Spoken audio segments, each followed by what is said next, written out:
Video మాత్రం చివరిదాకా చూడండి. మళ్ళీ మీ వాళ్ళు అందరికీ కూడా పంపించండి. కొన్ని వాస్తవాలు తెలియజేస్తాను, కొన్ని ఆధారాలు కూడా చూపిస్తాను మీకు. ఈవేళ హర్ష్ కుమార్ గారు తెగ పోరాడేస్తున్నాడండి. 2 సంవత్సరాల నుంచి ప్రవీణ్ పగడాల్ అనే పేరును అడ్డు పెట్టుకుని విపరీతంగా పోరాడేస్తున్నాడు. ఆయనకి ప్రవీణ్ పగడాల్ గారు చనిపోక ముందు వర్గీకరణ జరిగింది, మాలలందరూ ఏకంగా ఉండాలని మాలల మీటింగ్ పెట్టాడు, పెద్ద మీటింగ్ పెట్టాడు. మాలల మీటింగ్ పాపం డబ్బులు బాగా పెట్టుకున్నాడు, జనం రాలేదు, వేరే విషయం. ఎక్కడెక్కడో మీటింగ్లు పెట్టేసి మనకు ఒక పార్టీ కావాలి, మాలలకు ఒక పార్టీ కావాలి. ఈయన రాజకీయ నిరుద్యోగి, ఏ పార్టీ కూడా ఆయన్ని దేకట్లేదు. ఆయన తెలుగుదేశం పార్టీలోకి రావాలని అనుకున్నాడు. నేనే సాక్షి. వాళ్ళ అబ్బాయి నాతో చాలాసార్లు మాట్లాడాడు. తెలుగుదేశం పార్టీ ఎంటర్టైన్ చేయలేదు. జనసేన పార్టీలోకి వెళ్దాం అనుకున్నాడు, జనసేన పార్టీ ఎంటర్టైన్ చేయలేదు. వైసీపీలోకి వెళ్దాం అనుకున్నాడు, చివరికి జగన్ గారు కూడా నో అని చెప్పారు. అన్ని చోట్ల కూడా మా నోడికి నో ఎంట్రీ బోర్డు పెట్టేశాక ఇప్పుడు మాలలోనే ఎత్తుకుని ట్రై చేసేటప్పుడు వర్గీకరణ టైంలో అవ్వలేదు పని. ఇప్పుడు ఈయన దొరికాడు, ఎవరు ప్రవీణ్ పగడాల్ గారు దొరికాడు. అందుకని క్రిస్టియన్స్ అని రెచ్చగొట్టే ప్రయత్నం. ఎందుకంటే ఆ రోజున మరి ప్రవీణ్ పగడాల్ గారి కోసం చాలా మంది క్రిస్టియన్స్ వస్తారు కదా. ఓకే, ఏదో బాగానే ఉంది, మనం ప్రవీణ్ పగడాలను పట్టుకుంటే ఈ జనం అందరం మన వెనకాల ఉంటారు, అప్పుడు మనం ఏదో పార్టీని పట్టుకుని మళ్ళీ మనం కంబ్యాక్ ఇద్దాం అనే ఒక కన్నింగ్ ప్లాన్ తప్ప నిజంగా ప్రవీణ్ పగడాల్ గారికి ఏం జరిగిందో వాళ్ళ అబ్బాయి మాటలు అప్పుడు వినిపించాను, మళ్ళీ ఇప్పుడు వినిపిస్తాను. అది వినిపించక ముందు వీళ్ళు చేసిన 2 ఓవర్ యాక్షన్లు ఉన్నాయండి, మీకు అది చూపిస్తాను ఒకసారి. ఏమంటే మొన్న ప్రవీణ్ పగడాల్ గారి వర్ధంతి రోజును ఆయన ఎక్కడైతే పడిపోయాడో అక్కడ ఒక రాయి ఉంటే ఆ రాయికి వెళ్ళి దండేసి దండం పెట్టాడు. అక్కడి నుంచి అంటే క్రిస్టియన్స్ని ఏదో విధంగా, అమాయకులు కదండి. ఇప్పుడు ఆయనకి వాళ్ళిద్దరు అబ్బాయిలకి రాజకీయ భవిష్యత్తు కోసం ట్రై చేస్తున్నాడు. ట్రై చేసేది మంచి దారిలో ట్రై చేస్తే బాగుండండి. ఇలాంటి కన్నింగ్గా జనాల మోసం చేయడానికి కులం పేరు మతం పేరు ఎత్తుకుని ఇతను చేసే దీనివల్ల అతను వెనుకున్న కులం ఆ భారం మొయ్యాల్సి వస్తుందండి. ఏమంటే ఇదొక ఎక్స్ట్రా అయితే జీవి శ్రీరాజ్ అని వాళ్ళ అబ్బాయి, వాళ్ళ చిన్న అబ్బాయి పెద్ద అబ్బాయి, మరి ఇతను పోస్ట్ పెట్టాడండి. ఆ మీటింగ్కి ముందు ఏదైతే అతను మీటింగ్ పెడతానన్నాడో ఆ మీటింగ్ ముందు రోజు వాళ్ళు పెట్టిన పోస్ట్ ఏంటంటే ప్రవీణ్ పగడాల్ హత్య కేసులో ఇతనే A1, ఇది నాకు తెలుసు, ఈనాడు పేపర్ వారికి కూడా తెలుసు, రాష్ట్ర పోలీస్ డిపార్ట్మెంట్కి తెలియదేంటి, ఈ ఎస్పీ గారికి రిప్రజెంటేషన్ ఇవ్వబోతున్నానని ఓ పోస్ట్ పెట్టాడు.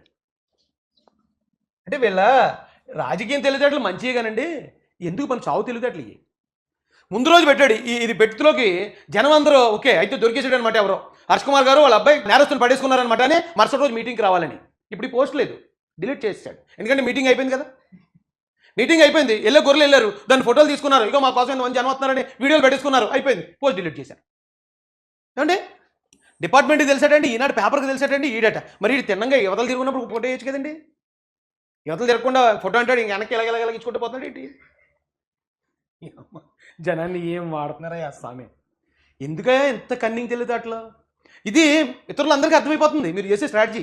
అర్థమైపోయి వీళ్ళు ఎంత ఎలా ఉంది, వీళ్ళు ఇంకెలా నీచమైన ఆలోచనలే, నీచమైన ఇదే చేస్తారనుకుంటా అని మొత్తం కమ్యూనిటీకి బ్యాడ్ వస్తుంది కదా. మీరు కమ్యూనిటీ లీడర్లు కదా, రాజకీయం చేసే పద్ధతి ఇదే అండి. వీళ్ళు అప్పటి నుంచి కూడా లేదు ప్రవీణ్ పగడాల గారి మీద బతికారు. మొత్తం ఈ సంవత్సరం అంతా కూడా హర్ష్ కుమార్ గారు ప్రవీణ్ పగడాల మీదే బతుకుతున్నారు. కానీ ప్రవీణ్ పగడాల గారు చనిపోయిన 2 రోజో 3 రోజో వీళ్ళ అబ్బాయి నాతో మాట్లాడిన ఫోన్ కాల్ అప్పుడు వినిపించాను. అయినా బుద్ధి లేని వాళ్ళు ఇంకా చాలామంది ఉన్నారు. ఎందుకంటే ఆ ఆడియో విన్న తర్వాత కూడా వీళ్ళు పిలిస్తే మీటింగ్లకి వెళ్ళి కూర్చుంటున్నారండి. వాళ్ళు మరి ఎందుకు, వాళ్ళకి తెలుసా తెలీదా, జ్ఞానం ఉందా అజ్ఞానులా, మరి నాకైతే తెలియదు. కానీ ఒకసారి ఆ ఆడియో మళ్ళీ వినిపిస్తానండి ఈరోజు. ఎందుకంటే వీళ్ళని నమ్మిన జాతి వీళ్ళని అనుసరించడం ద్వారా ఇతర సమాజం ముందు వాళ్ళు దోషులు అయిపోతున్నారు. కంప్లీట్ జాతిని అంతటిని కూడా వీళ్ళు ఎంత తింగరేదో లేటరా అనిపించేస్తున్నారండి వీళ్ళు.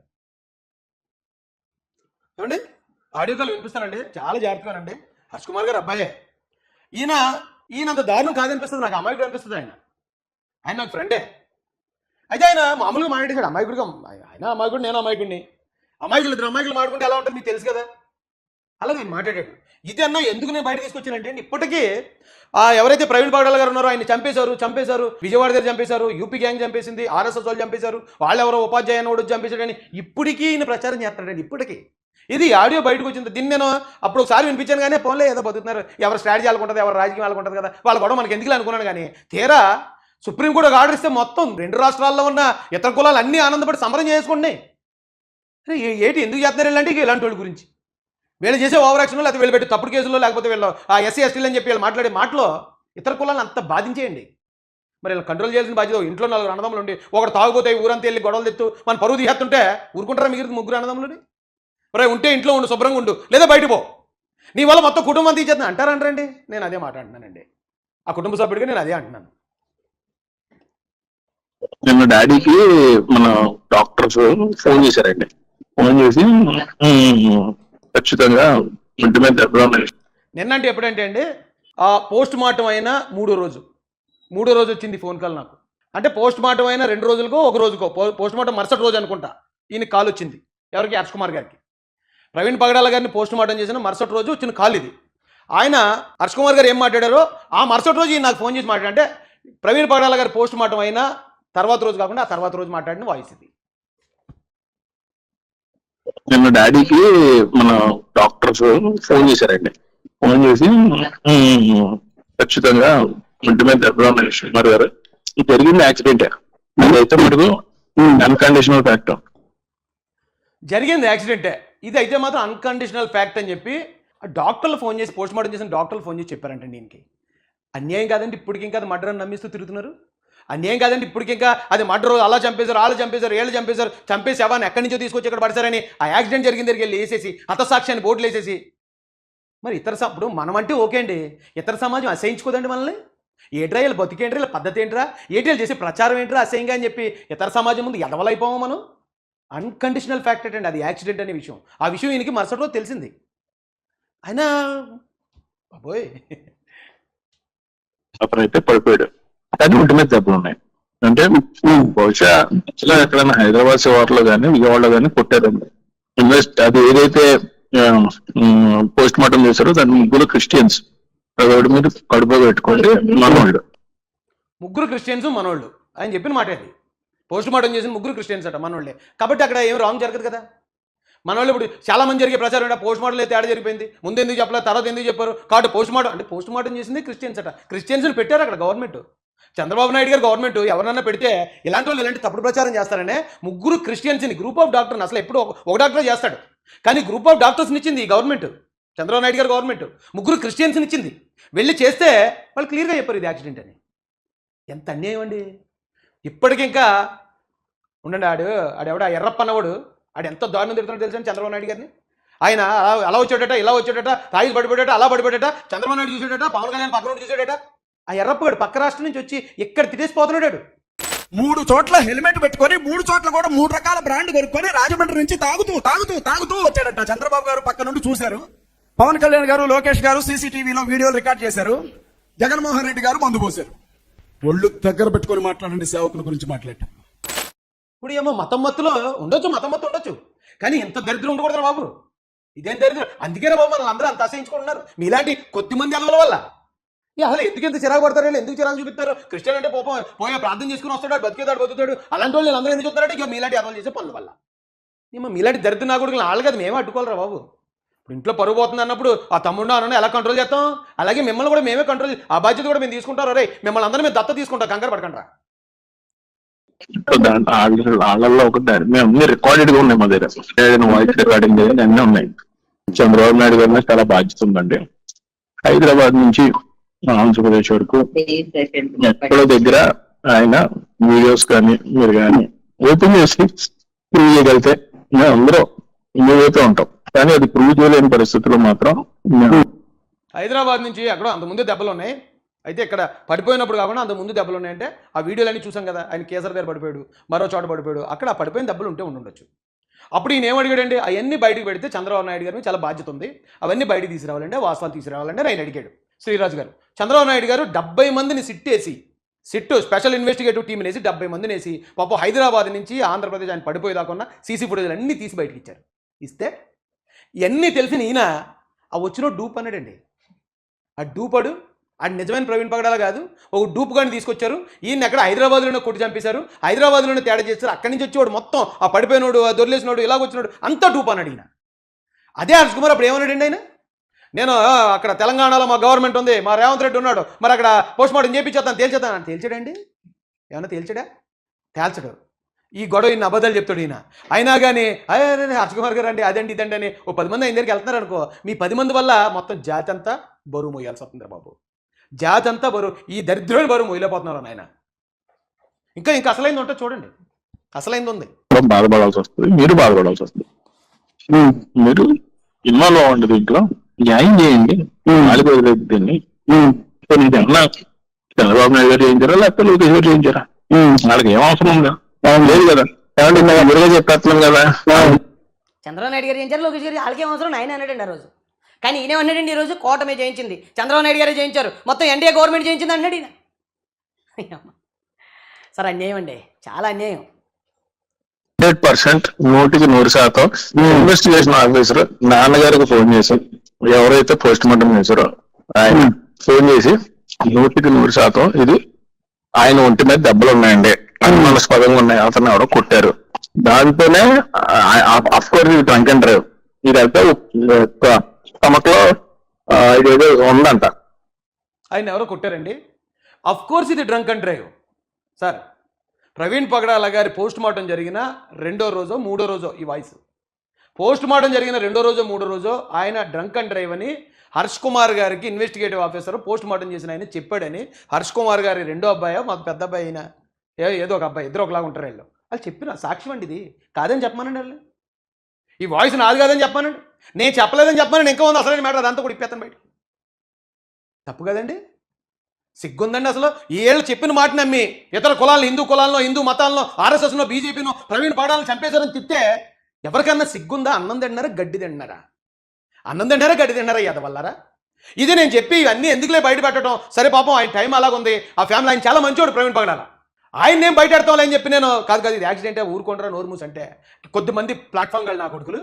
నేను అమ్ముడుపోయి చెప్పాను, నేను పార్టీ కోసం చెప్పాను, నేను ఇది చేశానని నా గురించి బ్యాడ్ చేసి చేస్తే ఏం పోతుంది నాది? నిజం చెప్పాను, నిజం చెప్పినందుకు నన్ను అప్రిషియేట్ చేసిన వాళ్ళు వేలల్లో ఉన్నారు.